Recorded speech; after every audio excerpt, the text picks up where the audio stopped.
Do the do.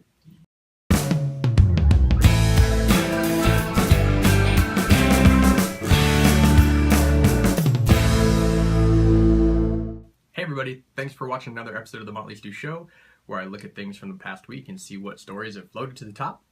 Let's look at the menu this week. In the appetizer this week, we're looking at the fact that the Deadpool movie might finally be moving forward.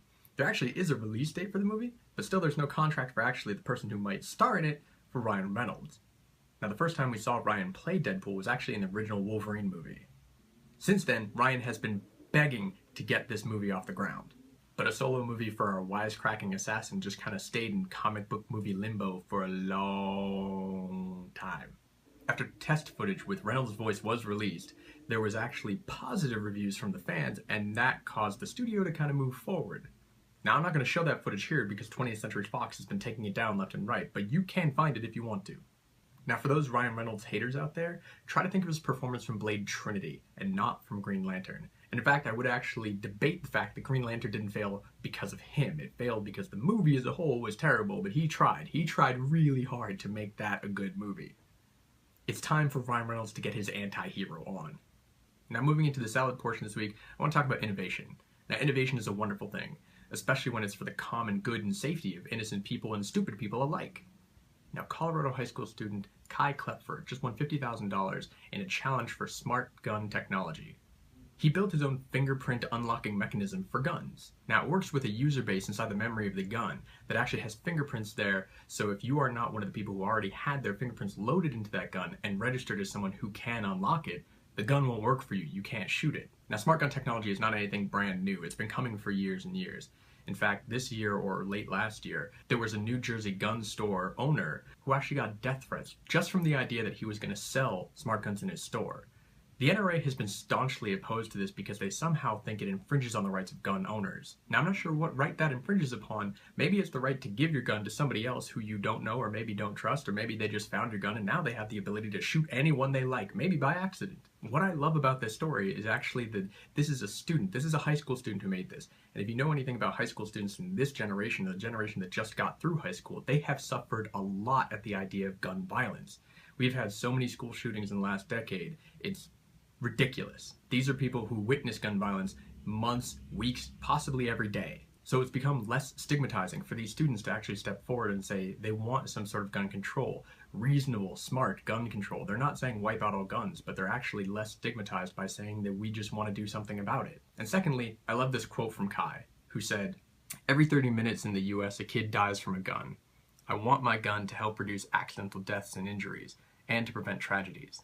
Now, I like how he specifically brings out accidental deaths and injuries. He's not pointing at the fact that saying guns kill people. He's saying stupid people with guns stupidly sometimes kill people accidentally. So it's not let's wipe out guns altogether, but let's make it safer so people don't kill each other just by sheer bad luck. So congrats to Kai, and I wish him the best of luck with his work. Now, the drink this week, I usually talk about stupid people, but this time I'm going to talk about a stupid company. I didn't think I could possibly hate Urban Outfitters more, but now, this company that has been reviled by graphic designers for a long time for the numerous allegations of them stealing independent graphic designers' work and then putting it in their store without giving them credit or royalties, this same uber-hip, trend-filled store has now put out this sweatshirt. It's a seemingly blood-soaked, bullet-ridden sweatshirt from Kent State. Now, for those of you who don't know the historical significance of this shirt in Kent State, in 1970, Kent State was the site of a school shooting. Now, this wasn't just any school shooting, like what we were talking about in the last story. This was the Ohio National Guard had actually opened fire on a group of protesting students. In 13 seconds, they fired 67 rounds at these students who were just protesting an increased military presence in Cambodia. 4 people ended up dead, many people ended up injured, 1 paralyzed for life. So yes, this is exactly the type of moment in history that I want to celebrate by wearing a shirt that makes it look like I was there, possibly bled out, maybe I was shot, but somehow didn't die and possibly didn't age ever since. Now, Urban Outfitters took the listing down from their web store, and they said that there was only one of these, so it was a unique piece. They issued an apology for the negative reactions and said that it was never their intention to make it look like it was a bloodied sweatshirt. They said that the shirt had gone through a sun-fading vintage process, and that that's actually the way they found it. Now, it's kind of hard to believe since the school colors for Kent State are actually Kent State blue and Kent State gold. But who am I to judge what happens in the fading process? Maybe the sweatshirt turned into one of those heat-sensitive shirts that shows you how much heat is actually burning down on Urban Outfitters right now. So moving into the main course, let's talk about the government. I know we all like talking about the government. Look, we all know that both parties in the government right now have been in a deadlock for almost 6 years.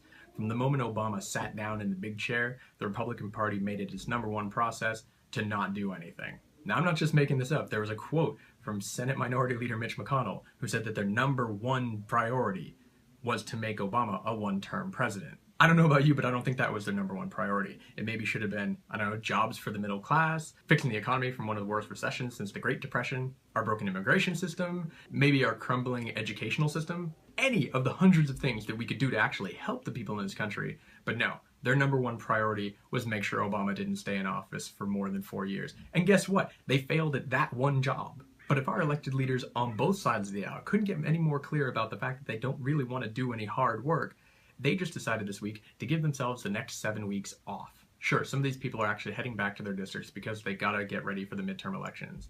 They gotta raise campaign funds, they gotta kiss hands, shake babies. Scratch that. Reverse it. But 7 weeks? That's coming back 1 week after the midterms have actually ended. I mean, what are you doing for that week? I mean, it's not like there's anything going on in the world right now that they might want to do something about. Just in the last handful of weeks, we've launched over 170 airstrikes against ISIL, the terrorist group in the Middle East. These are the same people that have beheaded 2 American journalists, a British citizen, and they're claiming to be ready for war. Now, these airstrikes have all been done under the limited authority of President Obama himself. From the moment he sent that first drone to launch that first missile, he had a 60-day window. After 60 days, Congress has to either authorize the continued use of military force, or the president has to immediately stop doing it. So that's a really heavy debate. That's a very important debate. The Congress should be on the floor of the Senate and on the floor of the House, actually having that debate. But they decided not to. They decided to just bail and go home, mainly because of the reason they thought that that vote would be too controversial and that might hurt their chances of getting reelected. But let it be known that they didn't do nothing. They decided to actually leave a small political turd on Capitol Hill, where all they did was pass a bill in both the House and the Senate that said, yes, we will authorize the U.S. to train Syrian rebels so they can fight on the ground for us. Now, this isn't exactly an easy idea either, but they passed it very cleanly. The idea of actually figuring out which rebels we should train, the ones that might not turn against us or go over to ISIL themselves, we might be giving them weapons that are actually going to be used to shoot American soldiers, or Turkish soldiers, or Kurdish fighters, or the Syrian rebels that we actually are supposed to be supporting. I mean, let's not forget that we actually trained some of the people that went over to bin Laden. So yeah, before running away from DC, Congress decided to pass that one little bill that said somebody else will fight for us. I mean, one day I really want to say that I couldn't be more proud of our elected government, but I could. I really, really could be more proud. Now, in the dessert section this week, I want to reach out to those YouTubers like me who like to criticize or make jokes or smack talk about characters on TV or in the movies. But not in the movie theaters. Don't you dare talk in the movie theater. The holy grail of shows for people like us is Mystery Science Theater 3000. It's the thing we grew up on, the thing that taught us to make jokes. And now 80 episodes of that famous show are going to be available on Vimeo. I'm not actually sure I'm allowed to talk about Vimeo and actually do that on YouTube. I think either like lightning is going to strike my channel, or I don't know. If static happens from this point, just say hi to my family for me. Now that video service, to be unnamed, actually now has a year contract with MST3K, so they can show those episodes for either rent or purchase. You can actually purchase all 80 for something around $300. Now these are classic pieces of schlock movie history, and they can be enjoyed for years and years to come. And there's also a rumor that the MST3K gang is getting back together, so fingers crossed that this whole thing is actually just the beginning of a larger promotion. For those uninitiated folks that do not know MST3K, I say you go out there and watch the episodes The Brain That Would Not Die or Alien from LA. These are gut busters in my opinion, and really an easy way to start. Now in the charity section this week, I've decided to bring up charities that actually have something to do with the episode earlier on. And this week I'm going to talk about the Sunlight Foundation. This nonprofit has a mission of finding out where the money came from. They track back that trail to see what comes into the campaign funds of all of our elected officials. Yeah, those same officials that just took 7 weeks off. Now it's been said that if you want to find the reason for anything, you follow the money, and that's exactly what these people do. They follow it back to the industries, the billionaires, the millionaires, the associated head funds of corporate insanity, and they find out where those leanings are. Because if you actually put a chart up from the donations on one side and the votes that these people take on the other side, you find some really interesting comparisons. So check these people out, toss them a couple bucks, they're a nonprofit, and maybe we'll pray for the day that we can think that politics and money aren't such dirty, dirty bed buddies. Now in the Something to Chew On section, what I want to leave you with is a study that was recently done by the New York Times, and it actually lends credence to another study that was done last year by Media Matters. What they looked at was the Sunday morning political talk shows, and they looked at the preponderance of either side of the political spectrum for the guests that appear on those shows. And what they found out was actually the conservative Republican side gets more screen time than anybody else across all networks. We're not just talking about Fox News here. We're talking about ABC, NBC, and CBS. So finding that Republicans get more screen time, it begs the question, why? Do all of these shows actually lean more towards that side of the scale, and they're giving them screen time because that's what they support? Or are those shows actually showing people that they disagree with, and maybe hoping that those people are going to say something crazy and help the ratings go up? Or is this just a big, messy echo chamber where everybody on the show just says what the viewers already believe, and it's a way of supporting yourself and making yourself feel smarter? I mean, my hope is that the people who come on are actually providing new information and they're provocative and they challenge you with new ideas and new points of view. But I really don't think that's the case. But either way, it makes me wonder, where does your news come from? What shows do you watch to give you new information? Do you think that the political leanings of that show actually go one way or the other? Does it help support you, or does it challenge you? Or do you think the shows that you watch are fair and balanced the way Fox News says they are, but we all know they're not? So thanks for watching another episode of the Motley Stew Show. You can like, favorite, share, subscribe. All of those things really help the show. They help me out, and I thank you a lot for it. Also, in this case, if you notice the difference in the video and the audio this week, I'm actually running the entire show just using the iPhone 6. So tell me what you think. Tell me if it looks better, sounds better. And I'm shooting it using the 60 frames per second. So you can see all of these beautiful, beautiful pores. So thanks again for watching, and here's your little bit of Logan.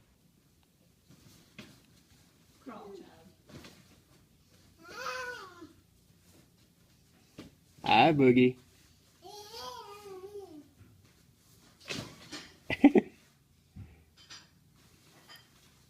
Logan. Come on. Come and get me. Hi.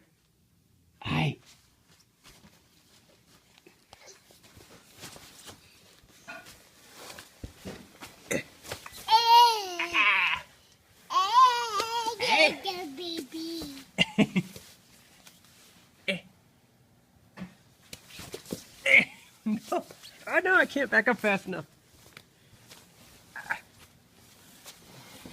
Oh, I'm stuck. Oh. Ha! I made it. Logan. Logan. Bye. Ta-da! Oof.